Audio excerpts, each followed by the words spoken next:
পাটুরিয়া, দৌলতদিয়া ও আরিচা কাজিরহাট নৌ রুটে এখনও যানজট রয়েছে। শুক্রবার সকাল থেকে স্বল্প পরিমাণ যানবাহন পারাপার হলেও ঘাটে ঘণ্টার পর ঘণ্টা অপেক্ষা করতে হচ্ছে যাত্রীদের। এখন আছি পাটুরিয়া ঘাটে, ঠিক আছে। তো আমরা ঢাকা থেকে মাগুরার উদ্দেশ্যে রওনা দিছি। তো ভাবলাম যে ফেরি হয়ে আসলে, পাটুরিয়া ঘাট হয়ে আসলে জ্যাম কম হবে। তো এখন এসে দেখি অনেক জ্যাম। তো 9টা হতে বাসা থেকে রওনা দিছি, তো এখনও জ্যামে আটকা আছি। গাবতলী থেকে রওনা দিয়েছি। গাবতলী আসা ওদিক থেকে আমি ঠিকঠাক মতো ভালো করে আসতে পারছি, কিন্তু ঘাটে এসে দেখি যে অবস্থা খুবই খারাপ। ঘাটে এসে দেখি অনেকটা যানজট।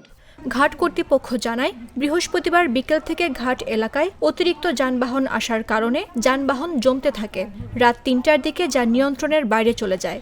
পাটুরিয়া, দৌলতদিয়া নৌরুটে ১৬টি ও আরিচা কাজিরহাট নৌরুটে ৬টি ফেরি চলাচল করছে। সরেজমিনে দেখা যায়, দেশের দক্ষিণ পশ্চিমাঞ্চলের কর্মজীবী শত শত মানুষ ফেরি ও লঞ্চে নদী পারাপার হয়ে গন্তব্যের দিকে যাচ্ছেন। কালকে রাত্রে এরকম ছিলাম, আজকে এরকম আসলাম। ঘাটের অবস্থা বেশি ভালো না। ২৪ ঘন্টায় রানিংয়ের পর চলতেছি। আমি গাবতলী থেকে উঠছি, রাজবাড়ী পাংশার উদ্দেশ্যে যাচ্ছি। তো এইবারটা জ্যামের পরিমাণটা অনেক বেশি। পদ্মা সেতু হওয়ার পরে এরকম একটা জ্যাম পাই নাই। বিআইডব্লিউটিসি উপমহাব্যবস্থাপক মোহাম্মদ আব্দুস সালাম জাগো নিউজকে বলেন, আজ একটু চাপ বেড়েছে, আশা করি কিছুক্ষণের মধ্যেই স্বাভাবিক হয়ে যাবে।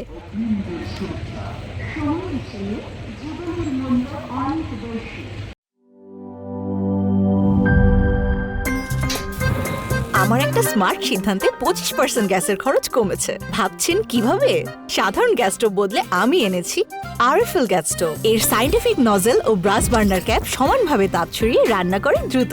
তাই গ্যাসও বাঁচায় 25%, টাকাও বাঁচে 25%। আরএফএল গ্যাস স্টোভ, নিরাপদ ও গ্যাস সাশ্রয়ী।